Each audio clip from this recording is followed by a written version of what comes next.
In today's video, I'm going to teach you how to use speak screen on iPhone. Alright, so I'm starting right here on my iPhone, and the first thing I'm doing is opening up the settings app. I tap on that gear icon, give it a moment to load, and once I'm inside, I'm looking through the list of options on the screen. From here, I scroll down until I see accessibility, and once I find it, I tap on it to go inside. Now I'm in the accessibility menu and I'm scanning through the options until I spot spoken content.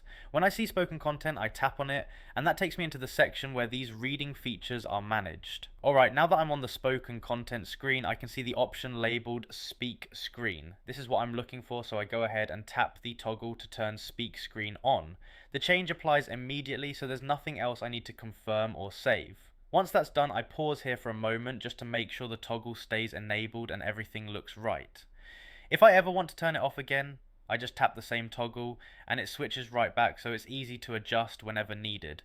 Now I'm backing out step by step, heading back through the menus, and that's really the entire process. Anytime you want to revisit it, just open settings, go into accessibility, tap spoken content, and toggle speak screen on or off. If I leave it on, I'll usually move around the phone for a second just to feel comfortable with the change before moving on.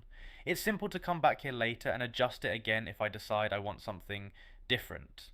And that's all there is to it. Like, you've now seen how to turn on speak screen on your iPhone, and once you've gone through it once, it becomes quick and easy to find and update whenever you need.